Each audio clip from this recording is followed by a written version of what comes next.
Good evening, everyone, and a Merry Christmas and a Happy New Year from Tusk and Marquis to you. And I know some of you are probably wondering, what the fuck, Tusk? And that's something that I have to ask myself as well.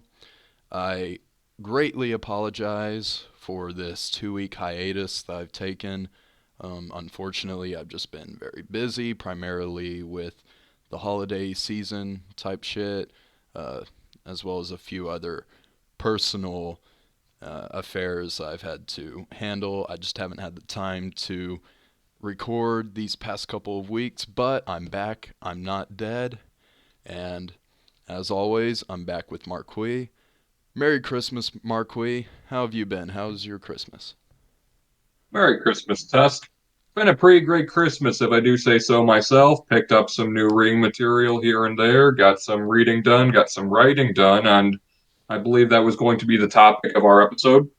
Indeed, it is. Even though I took a hiatus, I'm sure many of y'all know Marquis has not. He has uploaded pretty consistently, and he has actually released some pretty great shit, primarily with these last few articles focusing on modern conservatism, how conservatism has changed, as well as an article on libertarianism.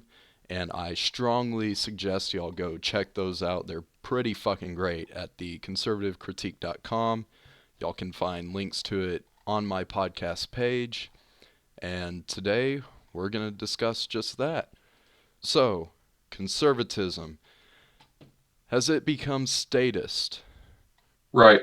One of the things that is kind of overlooked in discussions of conservatism is that it's not a monolithic ideology. What we call conservatism in this country is conditioned by over 200 years of the American experience since the founding, which is fundamentally different than the rest of the world's, which regards conservatism.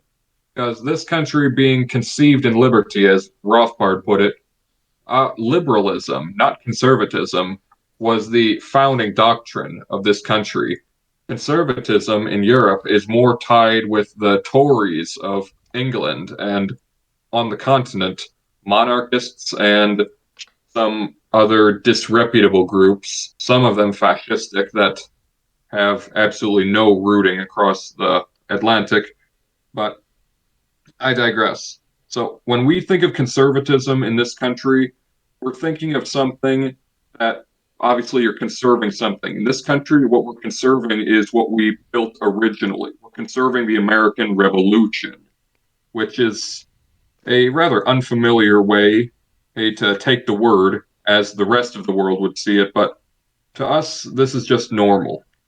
And this movement really only became a thing in 1955 with the founding of the National Review by Bill Buckley, but we're getting a little bit ahead of ourselves.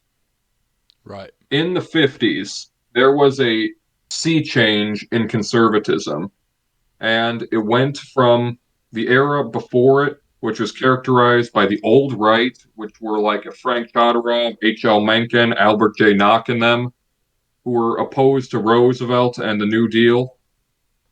But then in 55, when the National Review is founded and Buckleyite conservatism becomes ascendant, then it takes a hard turn towards statism. Yes, I would say it has become statist, and it's been that way since approximately 55. It's a Right. long time. Yeah, indeed. Going back to what you said about the American idea of conservatism versus other areas of the world, that's definitely a thing for most politics in the United States. I mean, if you look at other nations where most of them are already pretty left leaning, many of them actually use the term liberal to describe somebody who is, by American standards, pretty quote unquote conservative. Like in Australia, their two party system comprises of the Labour Party and the Liberal slash National Coalition. And it's the Liberal Party that is pretty right leaning, while the Labour Party, which is also sort of split into two sectors, but it's for the most part, pretty left-leaning. Because historically, conservative just means wanting things to stay the same, while liberal means wanting things to change. Now, I've heard some people make some pretty shitty arguments saying, see, so that means liberal is good because liberals want to progress. Well, I would argue, fuck that shit, because changing for the sake of change isn't progress. It's just change. Obviously, conservatives also want progress in the sense of the world moving forward and developing and becoming better. Conservatives just think that the liberals' ideas of changing and quote-unquote progressing is stupid. But I digress. Today we're talking about conservatism and libertarianism specifically. Indeed. I have a helpful passage from Frederick Hayek's Foreword to the 1956 American edition of The Road to Serfdom that really can explain some of the confusion for the listeners. And I quote, I use throughout the term liberal in the original 19th century sense in which it is still in current use in Britain. In current American usage, it often means very nearly the opposite of this. It has been part of the camouflage of leftist movements in this country, helped by the muddle-headedness of many who really believe in liberty, that liberal has come to mean the advocacy of almost every kind of government control. I am still puzzled why those in the United States who truly believe in liberty should not have only allowed the left to appropriate this almost indispensable term, but should even have assisted by beginning to use it themselves as a term of opprobrium. This seems to be particularly regrettable because of the consequent tendency of many true liberals to describe themselves as conservatives. And unquote. This is why in Britain, one of the biggest factions over there for human liberty is ironically the Tory party, which in the days past used to be the bastion of support for the king and explicit authoritarian power vested in the monarchy as opposed to parliament. But times have changed, and the conservative has become the defender of liberty on the European continent in relation to this heresy of leftism and statism that has really cropped up in the last 100 years or so. The Liberal Party in Britain hasn't been a going force since World War I, sadly, but liberalism as an idea still lives on under the aegis of conservatism over there. A very odd thing, to a sense, but I digress. So, in this country, basically, liberalism is the standard. There never really was much of a conservative movement in this country until a group of intellectuals in the 50s tried to transplant it from Europe. Until then, essentially everything was liberal with some rare instances of conservatism. Like, what do I mean by that? Like in the Federalists, it's early on, and you see the advocacy for or an elitist Senate where the members are chosen by the states. They're not chosen by a direct suffrage. It's meant to be the representative of wealth and landed interests. That's really what they made it for. Are very opposed to the more egalitarian democratic doctrine, and that created the House of Representatives.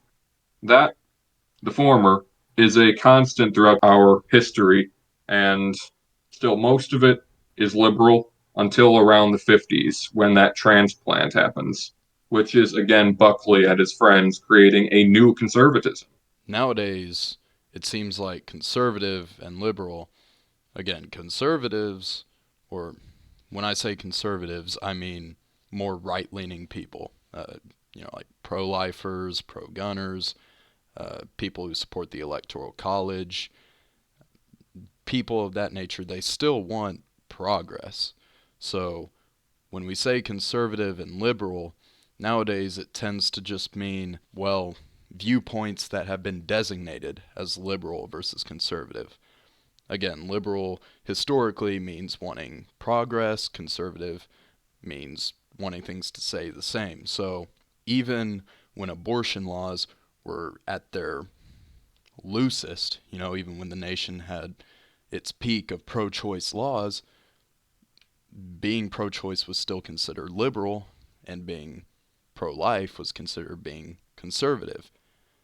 So, say you live in Illinois with very, very loose abortion laws. Would a pro-lifer be considered liberal there because they want to change it? So it seems like, again, conservative and liberal just means that you agree on beliefs that have been designated as conservative slash liberal beliefs. So at this point, conservative and liberal, it's just its own little dictionary in the United States. It's not the same as other countries, like in Japan, where the Liberal Party is also considered the right-leaning party of the nation. The world's lexicon of politics is really quite broken and doesn't make a lot of sense sometimes. But I digress to that point. Yes, there is a lot of discrepancies in definitions about liberals and conservatives in this country and around the world, like we were saying. One of the things that will always characterize conservatives, at least since the 55 revolution that I keep getting back to, that we'll get into a little bit more later, is that what Buckley said is the conservative stands aside history, yelling, stop. The conservative is the one who tries to break the clock, to turn things back to a better golden era. It's a reactionary force, which is, again, the United States has never really had a reactionary force up until the 50s. Get into that a little bit more later. Conservatism since then, which is, we've never really evolved. We're starting to see the earmarks and evolution is going on right now, but we're still in that Buckley era as it stands. Conservatism is still trying to get back to a better day, a better golden era, but we keep finding ourselves with ever looser and looser footing. So if conservatism needs to win, we might need to look forward to something better instead of looking back to something that we're having greater and greater trouble getting back to. This is just a note on strategy. So, like we were talking about earlier, in 1955, everything really changes in conservatism. That's when this guy, Bill Buckley, he's fresh out of Yale. He was in the Army during World War II. He's a Catholic intellectual of the really conservative bent, of the kind that is more common in Europe than it is in the United States. There really aren't a whole lot of dudes like Buckley in the United States. He founds the National Review, and this is strategically to take advantage of a vacuum in conservatism. Like I said, the old right, they were dying off around that. And like literally, the thought leaders of the old right were quite literally dying out at that time. So there's a vacuum in intellectual power on the right. Buckley comes in to fill it, and the National Review becomes wildly successful and influences conservatism big time going forward. What's their biggest issue? Their biggest issue is communism and its international march since World War. So essentially, the whole movement is defined as primarily opposition to communism, and that's the be all and end all of Cold War conservatism. And what do you need to fight communism? You need an army, a very, very large army. And that's where you get to what Rothbard said about it. I'm going to read a passage from Rothbard, speaking of this thing where Buckley is actually reforming conservatism in his own image. And I quote, he admits that his opposition to statism, eloquently expressed at the beginning, is merely romantic academicism. For Buckley favors, quote, extensive and productive tax laws that are needed to support a vigorous anti-communist foreign policy, quote, and by implication supports the ECA aid and $50 billion defense budgets. He declares that the, quote, thus far invincible aggressiveness of the Soviet Union imminently threatens U.S. security, quote, and therefore we have, quote, got to accept big government for the duration, for neither an offensive nor a defensive war can be waged except through the instrumentality of a totalitarian bureaucracy within our shores, quote. Therefore, he concludes we must support, quote, large armies and air forces, atomic energy, central intelligence, war production boards, and the attendant centralization of power in Washington, even with the hated Truman at the reins of it all, unquote. This is the first time in American history you'll ever hear a professed conservative saying that we need totalitarianism in order to fight totalitarianism. This is when you commit suicide for fear of death. You destroy freedom at home because you're afraid someone is going to destroy your freedom at home. As you said in our last episode, you defeated Lucifer and replaced him with Beelzebub. That really is about the size of it. And that's the direction that conservatism starts going after the war. It's defined as entirely as anti-communism, with a just in the back seat, anti-communism, you got riding shotgun. But in the back seat, you have first tradition, which is again a big holdover they imported from the European conservatives.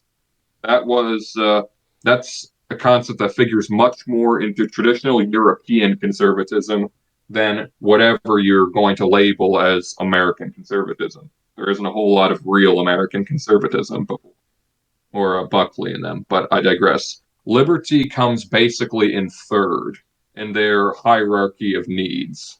And in order to get this whole tent of conservatism up and running, they bring in a lot of ex-communists, some ex-Trotskyite intellectuals who get disillusioned with communism, turn to Christianity, usually Catholicism, and then with a messianic zeal turn against their old faith and start calling for global crusades against the Red Menace and its attendant standing armies and, like Buckley said so well, totalitarian bureaucracy within our shores in order to fight communism. This is the conservatism that you get going forward. Starts in the 50s and it spawns Barry Goldwater, the quintessential Republican campaign. It completely flared out, total failure in its day. But 20 years later, Ronald Reagan copy and pastes his talking points. In fact, Ronald Reagan was campaigning hard for Goldwater back in the day, but that's another story. Mm-hmm. So when Reagan does it 20 years later, he wins and becomes one of the most popular presidents in U.S. history with the exact same thing. Amen. Goldwater was just ahead of his time with conservatism going in that direction. So what we're talking about right now is the Reagan conservatism. That's what we know it as, at least. Full disclosure, I used to be a diehard Reagan conservative, but how times change. Yeah, as much as I love Reagan, he did have his faults, particularly. Absolutely. And he isn't fully to blame for this, like many people think. The national debt tripling under him, yes, he definitely didn't help it with a lot of military spending, which I support funding the military, but I mean, it has its downsides, such as upping the national debt. However, it was started primarily under the Nixon era. He wasn't by any means the cause for it, but again, he really didn't help it, so got to take off points for that. And well, he was anti-weed, but so were most politicians at the time. But I digress. I love Reagan, but Buckley's totalitarian bureaucracy within our shores. This is exactly what he was talking about. Building a massive military in order to, if nothing else, stand off with communism. And the idea was to force it into an arms race which would bankrupt it. That partially happened, but I would say that communism collapsed of its own internal flaws. It's just a monumentally stupid idea, and it was going to collapse anyway. Yeah. But that's another can of worms. But Reagan and the defense buildup of the 80s is the realization of everything that Buckley and Goldwater said 20 years earlier. That's the conservatism that we had in the 50s, the 80s. We saw it again with both Bush presidencies. Hal Clinton kind of even acceded to it. But it all stays the same until Trump. Now everything is starting to fragment, and nobody knows what the legacy of this Buckleyite conservatism is going to be. But until then, that's the kind of conservatism we have. It's actually a very statist, militaristic idea, and not all what conservatives, such that there were before the revolution of 1955, would have wanted. Conservatism used to mean conserving the American Revolution and keeping standing armies out. If you read the writings of the founding fathers, they're unequivocal. Standing armies are deleterious to liberty, tend toward the impoverishment of the people, and threaten to decapitate representative government in a single blow. The old right, old conservatism, such as was in this country, used to support a limited and small government, two different things, but they support both those things. Conservatives nowadays tend to not really support either of those things while taking on the guise that they do. A lot Right. of people are fooled and buy into this camouflage. That's what's so sad. And that's why the libertarian movement is so stymied. I would argue that even though for most of my life I've called myself conservative simply for simplicity's sake, I have to consider myself a libertarian now because libertarians, I would argue, are the true quote unquote conservatives, wanting to go back to the days without a federal income tax, back before we got involved with other nations' battles, which brings me to one of your articles, the LOLbertarian Caricature. You mentioned in this article that several people, particularly a Reddit post, that said libertarians are just Republicans who like weed. And unfortunately, I would have to agree with that for the most part. It does seem like many people who are just too shy to call themselves Republicans call themselves libertarians, or maybe they genuinely do disagree with the Republican Party simply because of its stance on weed. And I will say that that was me for a while, particularly during my teenage years, where I was really pissed off at Republicans for being anti marijuana. But now, as my beliefs have developed, I've found a number of many, many things I disagree with Republicans on. Your thoughts on this?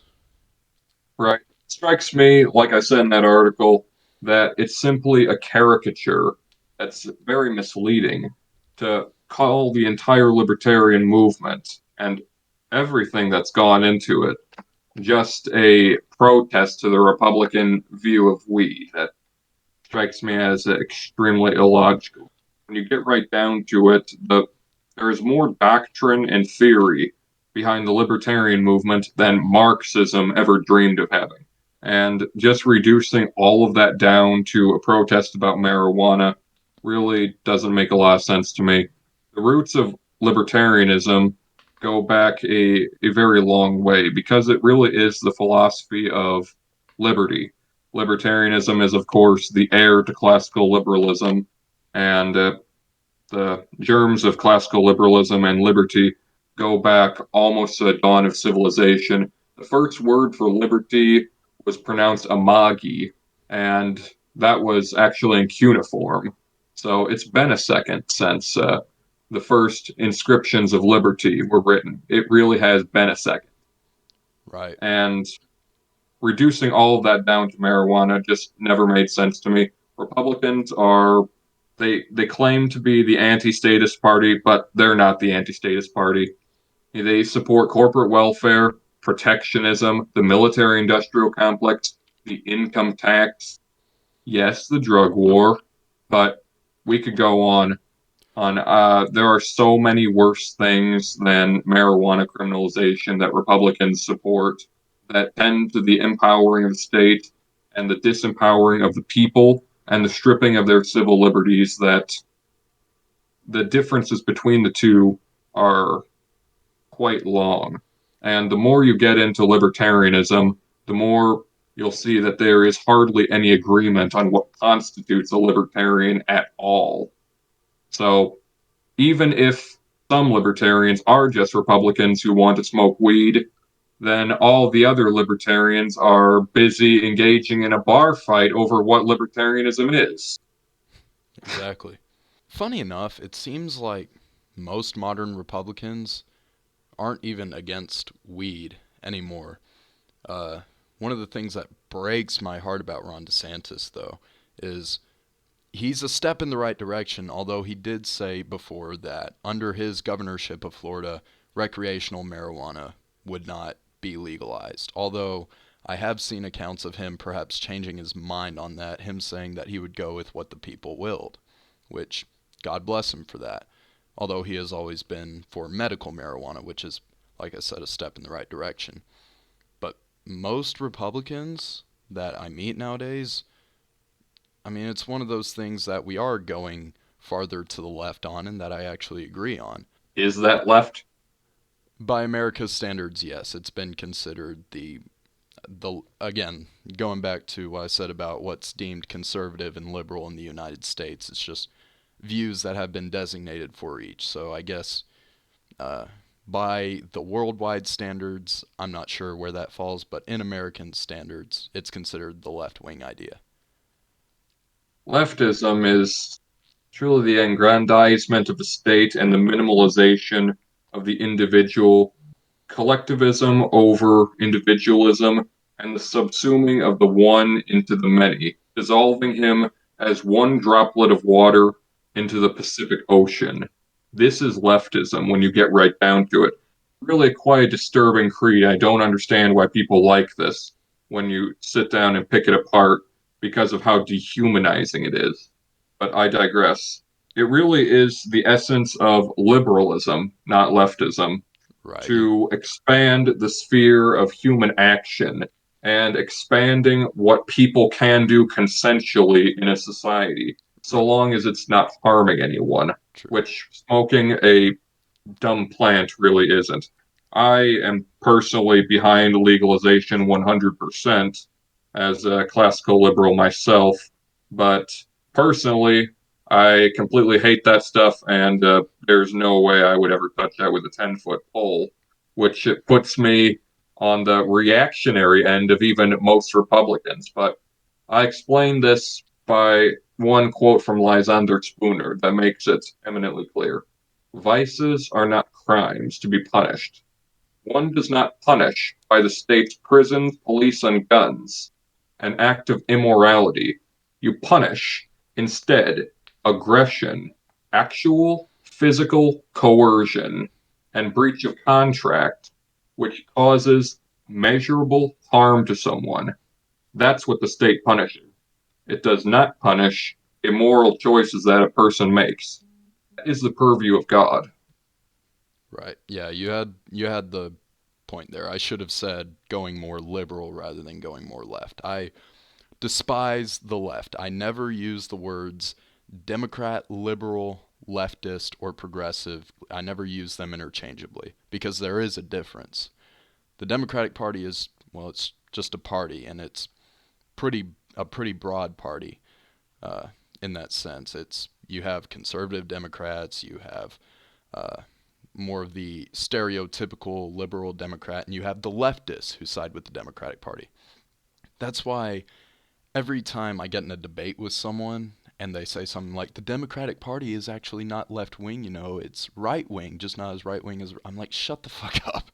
Okay, first, the Democrat is very Maybe if you're a Maoist. yeah.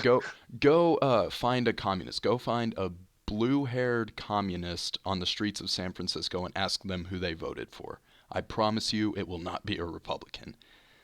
Democrats are very broad, more broad than the Republican Party. You have people all over the spectrum who lean that way towards the Democrats. Liberal, again, I say it's just whoever aligns more with the beliefs that have been dubbed liberal by American philosophy. Leftists, like you said, those are the far left socialists, people who want to ban all guns, veganism. That's not strictly political, but it's much more common on the left. Things of that nature. Progressive, I think it's a pretty broad topic. It can be seen as leftist, I suppose, but historically, it would be people like Teddy Roosevelt who believe in reforming the government to serve the people more, generally. But that was a huge tangent.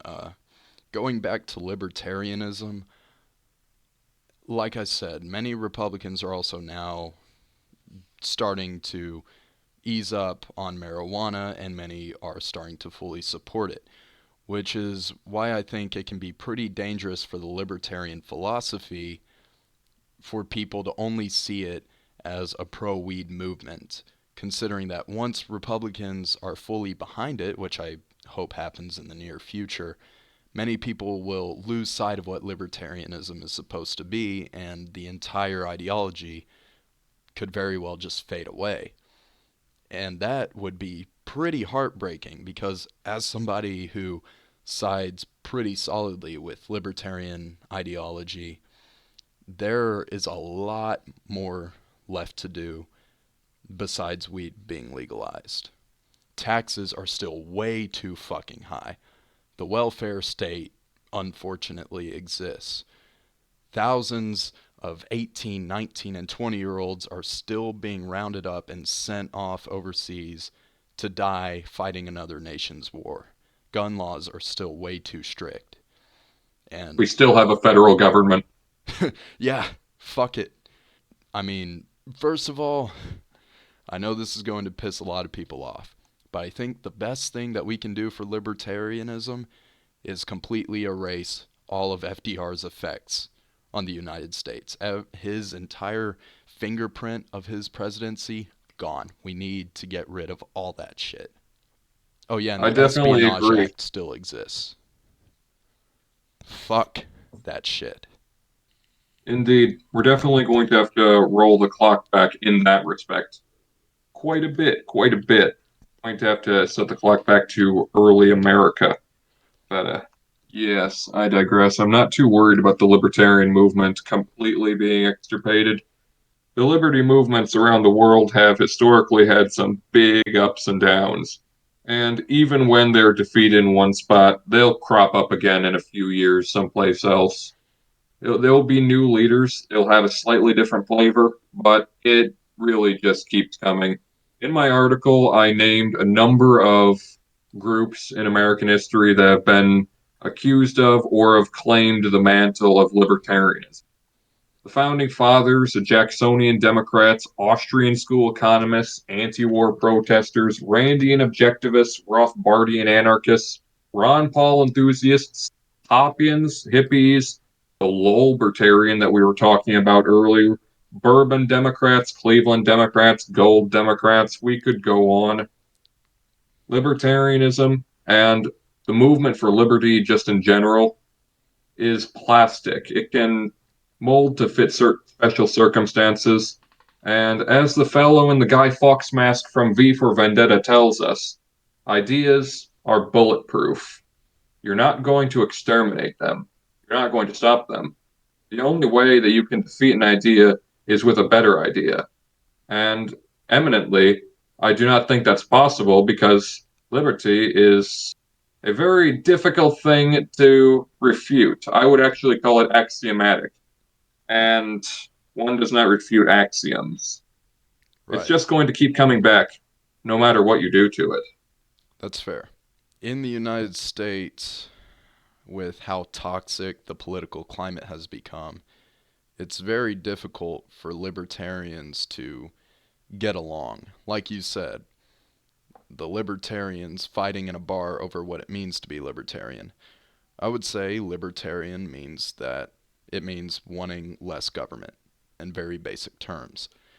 However, many people seem to be butting heads over exactly to what extent should libertarianism allow you to do things?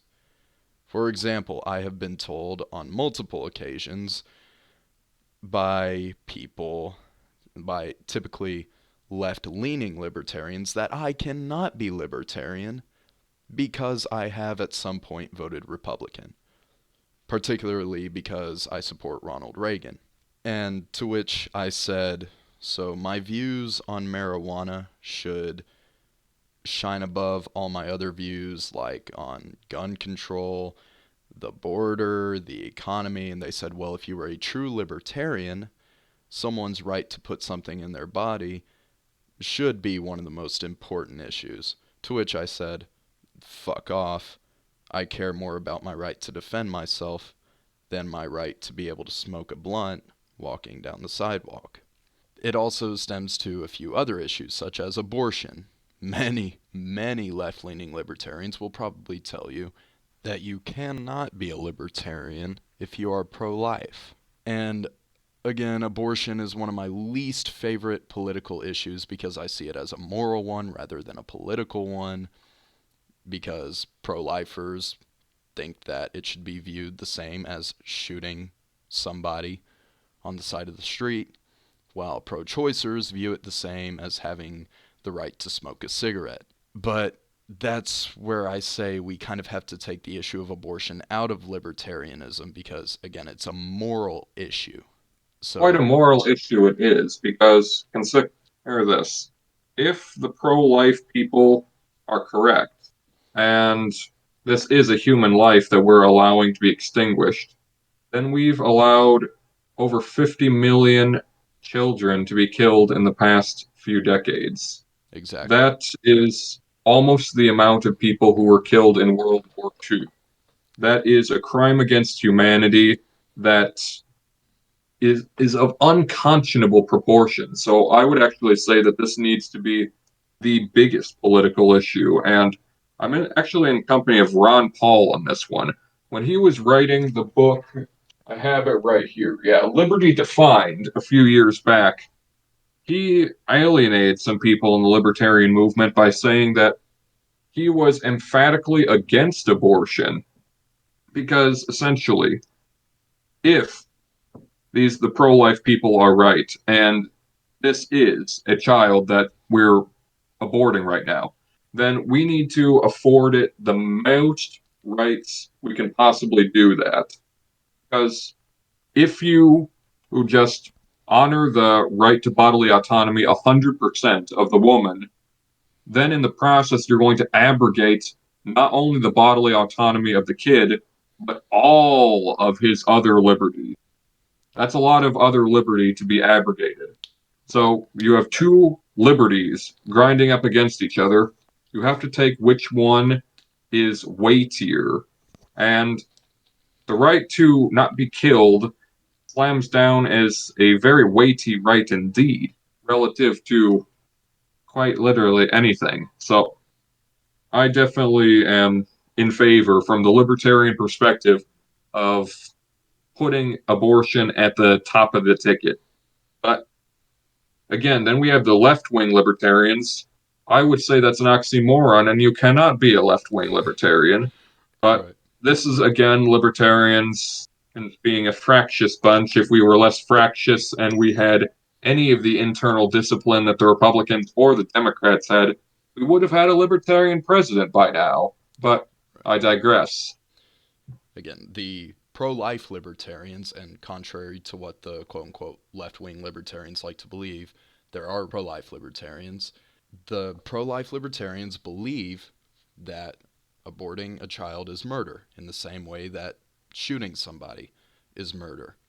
And there's a difference between anarchy and libertarianism. Libertarians do not believe that you should be able to walk up and shoot somebody for no reason.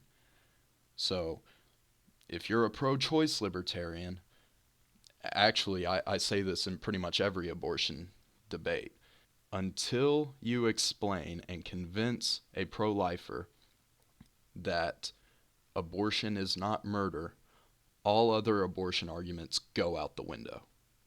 because any other argument is just justifying murdering a kid.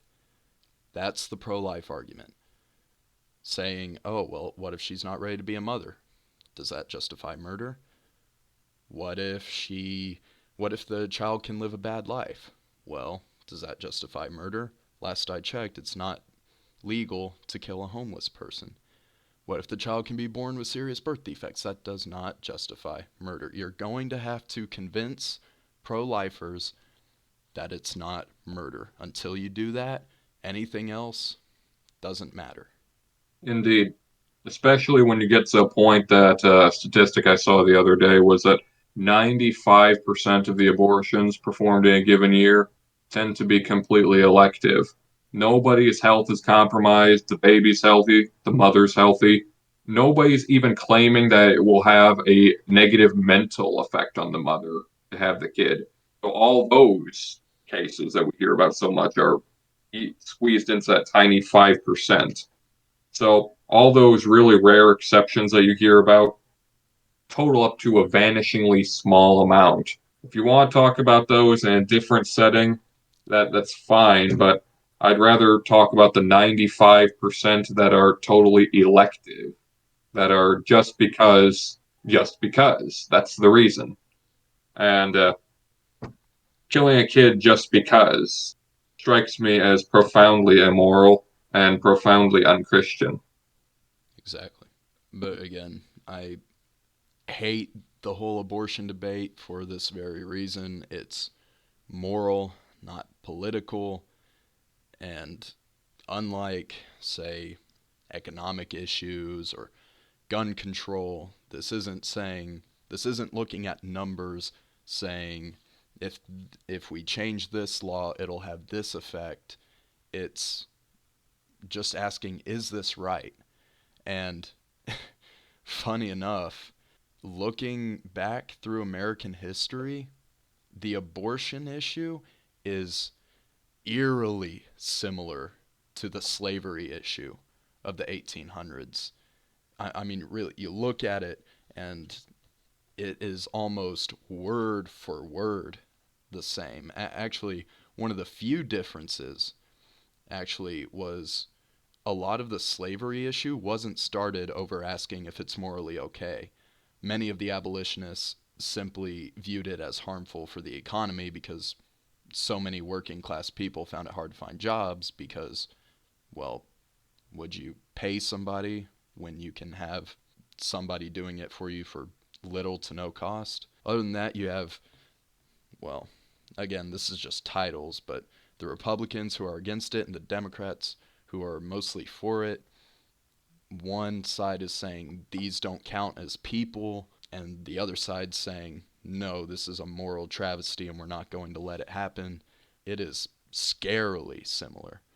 So the only question now is, how's it going to end? Hopefully not with another civil war. That wouldn't be very cash money of us. Yeah, you But beat me by like I 1 second. digress. That was pretty much just a huge tangent. Going back to libertarianism, that's why I say, when I say that I think the abortion issue should be taken out, I'm saying that we can't really decide if somebody's a libertarian or not based on if they're pro-life or pro-choice. Pro-choicers will say, no, no, you can't be a libertarian if you don't support a woman's right to choose. And then the pro-lifers will say, you absolutely can, because you can also be a libertarian without thinking that murder should be legal. And then the pro-choicers will go on and say, it's not murder, it's not murder. Well, we can have that debate another time. But you have to be able to look at it from the pro-lifers' standpoint, which most people on the left are not willing to do that. But fuck it. If you're going to call conservatism as something that's endemic to America, again, like I said earlier, it's debatable how much that's true. But then it's arguable that the first conservatives in this country were Hamilton, Madison, and Washington. It's a very illustrious start. And it keeps going throughout most of American history. It started as the philosophy of individualism, limited government, relatively small government, not as much as the Jeffersonians would have wanted it to be, but still limited, small, you can exist, you can cooperate, you can build, you can invest very well under those conditions. But it's entirely morphed. It broke under the pressure of the Cold War. And very few people are seeing in this country that the effect of war on ideas, specifically our politics in this country, have completely shattered that whole idea and is metamorphosed into something entirely different under the pressure of the Cold War, and it never reverted. I couldn't help but notice you included Hamilton on your list. That is one of the people who is usually cited as one of the first conservatives. Again, there's debate on the extent that conservatism as an idea impacted the philosophy of the founding. But if you subscribe to that or not, he's one of the people that you point to. Right. Because I know you're not particularly a fan of Alexander Hamilton. Yes, I wouldn't say that, like I said earlier, that conservatism as an idea had all that much effect. Hamilton was closer to the Tories, I would say, in England than he was to the Jeffersonians. But nonetheless, I would put them still within the liberal camp, even if Hamilton was farther on the periphery than Jefferson was. Right. Notes of history. Indeed. Final thoughts on conservatism. It's better than the left, I would say. That should go without saying for this show. But it has unfortunately lost its roots, and we do need to seriously rethink the way that we see the purpose of government. And while for simplicity's sake, I still say that I'm considered a conservative simply because I definitely fall more along those lines, as in being pro gun, being for lower taxes. But as you aided me in finding the true label for my beliefs, which is minarchist, You're meaning, welcome. yeah, thank you, meaning that the government's role should be law enforcement, military, and the courts, and that is it. Because, as the founding fathers stated, the purpose of the government is to protect your rights, not provide your rights, and not pay for your rights. That is it. The government's not here to hold your hand. The government is not here to further your agenda. It is there to keep you from being hurt by other people. I wholeheartedly agree with this. I would just close by saying that conservatism around the world is a venerable tradition, and if you're going to say that conservatism is an endemic philosophy that has its roots in this country in the founding, which a lot of people do, then it's had around 150 years in this country of being a very venerable philosophy with deep roots and grand exponents. A lot of very wise and great men have believed it in the past. But it lost its way under extenuating circumstances, but it still lost its way, and it became corrupted with some elements that are truly alien to the United States, and we've not yet recovered from that. It was a product of the 20th century, the century of welfare and warfare. It's a conservatism that made its peace with the New Deal and with Woodrow Wilson, Fuck. projecting power abroad and aggrandizing the state at home. This created a sort of Me Too statism, where or the by this time entirely statist Democratic Party would say that we want to dramatically expand the state at home and abroad. Republicans, me too. We also want to do that. Maybe a little bit less though, and maybe a little bit more foreign than at home. This is a tragedy. It's a tragedy that happen to a venerable and good tradition. Nonetheless, because we said earlier that conservatives are a lesser degree of purity of statist than and the leftists, it's definitely preferable to take conservatism over leftism in this country. There should be no doubts on this point. But we can do better. This country does deserve better. It We really does. deserve a philosophy that isn't rooted in a quirk of history that mutated during the Cold War, dark and paranoid days. We deserve something that looks forward to a brighter future. I think Indeed. we can do it. We can. It won't be easy, but we definitely can.